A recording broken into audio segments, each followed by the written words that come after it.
WP constable 2024-এর final cut off শেষ পর্যন্ত কত যেতে পারে? ইউআর কত হতে পারে? ওবিসি কত হতে পারে?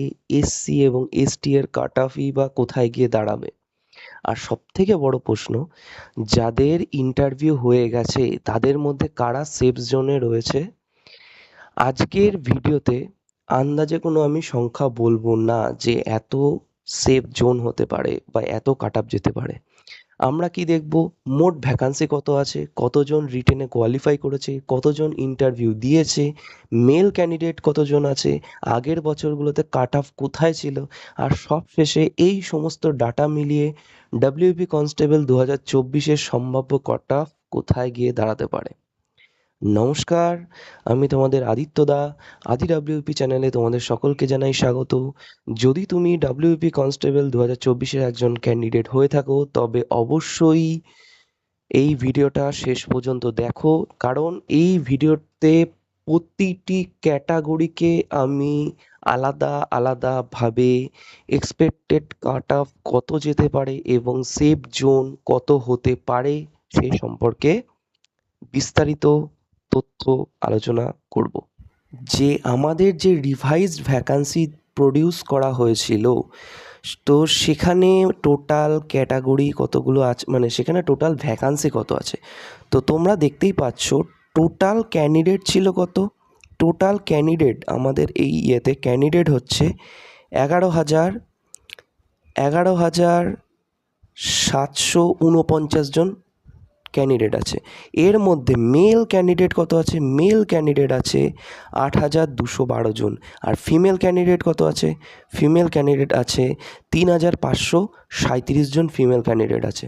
এবং তোমরা অবশ্যই সকলে জেনেই গেছো যে ওবিসি ক্যাটাগরিকে এই 7% রিজার্ভেশন পলিসি দিয়ে, এই যে এখানে রয়েছে দেখো 66 ক্যাটাগরি, যেটা রয়েছে এই যে দেখো 66 ক্যাটাগরিকে 7% রিজার্ভেশন পলিসি অনুযায়ী এখানে অ্যাড করা হয়েছে। অর্থাৎ বর্তমানে এই ক্যাটাগরিতে, মানে বর্তমান যে কাট অফ আমাদের আসতে চলেছে, সেই কাট অফে কোনো রকম ওবিসি এ এবং ওবিসি বি এই দুটো ক্যাটাগরি উল্লেখ করা হবে না। এখানে শুধুমাত্র ওবিসি ক্যাটাগরি হয়েই আসবে। এবং তোমাদের আরও একটা জিনিস আমি বলে দিই, শুধুমাত্র যে ভ্যাকান্সি কত আছে বা কতজন পরীক্ষা দিয়েছে তার উপরে ডিপেন্ড করে কিন্তু কাট অফ কোনো দিনও হয় না। একটা ম্যাক্সিমাম কতজন কী নাম্বার পেয়েছে এবং ভ্যাকান্সি পরবর্তীতে কতটা ইনক্রিজ হচ্ছে বা ডিক্রিজ হচ্ছে তার উপরেই নির্ভর করে কিন্তু কাট অফ তৈরি হয়। তো প্রথমেই আমি তোমাদের বলে রাখি যে আমাদের যে ইন্টারভিউ হয়েছিল, ঠিক আছে, তার আগে পরীক্ষায় এবং মাঠে কতজন ডাকা হয়েছিল, পরীক্ষার পর মাঠে কতজন এসেছিল সেটা আগে তোমাদেরকে বলে দিই। পড়েছি যে টোটাল কতজন ক্যান্ডিডেট পরীক্ষা দিয়েছে এবং তারা যারা মাঠে ডাক পেয়েছে তাতে তারা কে কোথায় অবস্থান করছে এবং তাদের নাম্বার অনুযায়ী কীরকম, মানে কতজন আছে। তো তোমরা দেখতেই পাচ্ছ টোটাল যখন মাঠে ডাকা হয়েছিল ছেলেদের 34,226 জনকে ডাকা হয়েছিল, ঠিক আছে। এর মধ্যে সবথেকে বেশি যারা ছিল সেটা হচ্ছে কি, সবথেকে বেশি যারা ছিল এই এসসি ক্যান্ডিডেট। এই এসসি ক্যান্ডিডেট কিন্তু সবথেকে বেশি ছিল। এবং তোমরা একটা জিনিস এখানে খেয়াল করে বুঝতেই পারছো যে এই মোটামুটি 50.25 থেকে 55, এই 50.25 থেকে 55-এর যে ক্যান্ডিডেটগুলো আছে, 50.25 থেকে 55 এই যে ক্যান্ডিডেটগুলো আছে, এখানকার ক্যান্ডিডেটদের সংখ্যাই কিন্তু সবথেকে বেশি। এই যে তোমরা দেখো এই ক্যান্ডিডেট সংখ্যাই কিন্তু সবথেকে বেশি। তোমরা দেখতে পাচ্ছ এখানে 8,168 জন 50 থেকে 55-এ আছে। তারপরে আছে 48 থেকে 25 ক্যাটাগরি, এই নাম্বার রেঞ্জের মধ্যে রয়েছে 3,823 জন।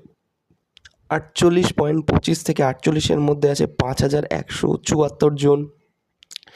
43.25 থেকে 45-এর মধ্যে আছে 4,225 জন। আর বিলো 40 নিচে আছে কত 29 পয়েন্ট, মানে 2927 জন, এই কজন ক্যান্ডিডেট আছে। কিন্তু এর বাইরে মানে এর উপরে মোটামুটি 55.25 থেকে 60, এবং এখান থেকে টোটাল 70-র মধ্যে কিন্তু ক্যান্ডিডেট খুব একটা বেশি নেই। ঘরে ঘরে তোমাদের প্রায় 5000 সামথিং ক্যান্ডিডেট কিন্তু এখানে আছে, কিন্তু সব থেকে বেশি ক্যান্ডিডেট রয়েছে 55-র নিচে। তাহলে অবশ্যই কাট অফ কোনো দিনই জেনারেলের 65, 67, 63, যেটা আমাদের ইউটিউবে খুবই ঘোরাঘুরি করছে, এত বেশি কাট অফ যাওয়ার সম্ভাবনা কোনো দিনও নেই। কারণ এত বেশি যদি কাট অফ যায় তাহলে কিন্তু টোটাল ভ্যাকান্সি ফিল করা অসম্ভব হয়ে দাঁড়াবে। তো আমরা এবার দেখে নেব যে বিগত বছরে কাট অফ কীরকম গেছিল। তো তোমরা এখানে দেখতেই পাচ্ছ বিগত বছরে 2015 সালে কাট অফ, 2015 সালে জেনারেলের কাট অফ গেছিলো 52, এবং 2016 সালে গেছিলো কত 54.33, এবং 2018 সালে হঠাৎ করে সেই কাট অফ যেটা 55-র ঘরে বা 50-এর ঘরে ঘোরাফেরা করছিল, সেই কাট অফটা 47.75-এ নেমে আসে। এবার এইখানেই একটা ইন্টারেস্টিং গল্প আছে। এই যে 47.75টা কেন হয়েছিল, এই 47.75টা হওয়ার সবথেকে বড় কারণ এই বছর কিন্তু প্রশ্ন প্যাটার্ন হার্ড হয়েছিল। আমাদের যেমন 2024 সালের পরীক্ষায় প্রশ্ন প্যাটার্ন হার্ড হয়েছে, এই 2018 সালেও কিন্তু 2015 এবং 2016 সালের তুলনায় প্রশ্ন প্যাটার্ন হার্ড হয়, এবং তারপরে যথারীতি 2019 সালে আবার একটু ইজি হয়, এবং 2020 সালে কিন্তু আবার একটু ইজি হয়। কিন্তু এখানে সবথেকে ইন্টারেস্টিং আরও একটা ব্যাপার রয়েছে, যেটা হচ্ছে প্রশ্ন ফাঁস। এই 2019 সাল থেকে 2018 সাল থেকে, 18 সালের পর থেকে, মানে এই 2019 সাল থেকে, মানে এই 19 আর 20 এই দুটো সালে হয় সবথেকে বেশি প্রশ্ন ফাঁস। সেই কারণে কাট অফ কিন্তু 56-58 এর উপরে চলে যায় জেনারেল কাট অফ। যথারীতি একইভাবে এসসিদের কাট অফ কিন্তু চলে যায় 49 থেকে 54.25, এসটিদেরও সেরকমই 41 থেকে 46, এবং ওবিসি এ বি এটা চলে যায় 52-57 এরকম, ঠিক আছে। কিন্তু এখানে আরও একটা ইন্টারেস্টিং তোমাদের ব্যাপার বলি, এই বছর কিন্তু ওবিসি এ এবং ওবিসি বি, এই বছর কিন্তু এই ওবিসি এ এবং ওবিসি বি এই দুটো আলাদা করে কোনো কাট অফ থাকছে না। এখানে শুধুমাত্র কাট অফ হিসেবে কত কী আসবে, ও বি সি, শুধুমাত্র আসবে ওবিসি, সেই, এবং সেটা কি 7% রিজার্ভেশন পলিসি অনুযায়ী, 7% রিজার্ভেশন পলিসি অনুযায়ী। তো যাই হোক, এইবার চলে আসব সেই প্রতীক্ষিত মুহূর্তে, যার জন্য তোমরা এতক্ষণ ধরে অধীর আগ্রহে বসে আছো, যে কাট অফ তাহলে কত যেতে পারে এবং সেফ জোন কত হতে পারে। দেখো, প্রথমেই বলে রাখি এটা আমার সম্পূর্ণ নিজস্ব প্রেডিকশান, এর সাথে অফিসিয়াল কোনো আপডেটের মিল থাকতেও পারে আবার নাও থাকতে পারে। যাই হোক, আমি শুধু তোমাদেরকে যে কাট অফটা যেতে পারে, যেটা সেফ জোন হতে পারে, সেটা আমি তোমাদেরকে বলছি। আমার মত অনুযায়ী এই ইউআর কাট অফ 58 থেকে 59.5 এইটা যেতে চলেছে এই বছরের ইউআর কাট অফ, ঠিক আছে। ওবিসি যেতে চলেছে 55 থেকে 57-র মধ্যে, ঠিক আছে। এসসি যেতে চলেছে 51 থেকে 52.5 এর মধ্যে, এবং এসটি 43 থেকে 45। এবার এখানেও একটা জিনিস আমি তোমাদেরকে বলে রাখি, এখানে তোমাদের একটারও সাথে প্লাস কিছু করতে হবে না, তোমরা বরং -1 করে ধরে রাখো, কারণ এটা হচ্ছে সর্বোচ্চ কাট অফ। আমি এখানে বলেছি -1 করে তোমরা প্রতিটা কাট অফের সাথে জুড়ে রাখো -1, ঠিক আছে?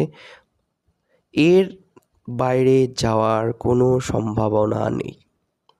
আমার যতদূর মনে হচ্ছে এই যে কাট অফটা আমি এখানে দিয়েছি তোমাদেরকে, এই কাট অফটা এতটাও বেশি যাওয়ার সম্ভাবনা নেই, এর থেকে আরও কমই থাকার চান্সটা বেশি। এটা আমি সর্বোচ্চ যেখানে নাম্বার থাকলে তোমরা সেফ থাকতে পারবে সেই অনুযায়ী কাট অফটা দিয়েছি, ঠিক আছে?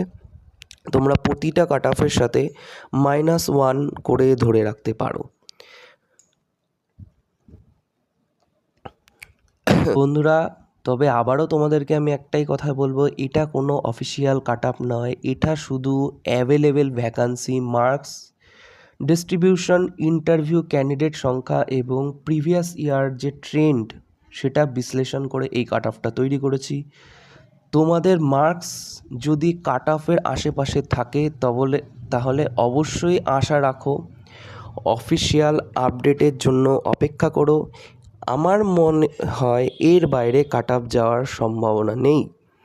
ভিডিওটা যদি তোমাদের ভালো লেগে থাকে তাহলে অবশ্যই একটা লাইক করে দিও এবং নিজেদের ক্যাটাগরি এবং মার্কস সেটা অবশ্যই কমেন্ট করে জানিও।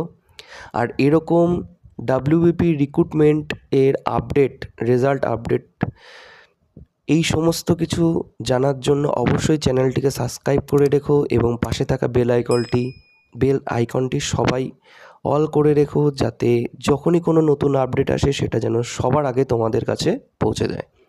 তো আজকের জন্য এইটুকুই, দেখা হচ্ছে পরবর্তী নতুন ভিডিওতে। ততক্ষণের জন্য সুস্থ থাকবে, ভালো থাকবে। জয় হিন্দ, বন্দে মাতরম।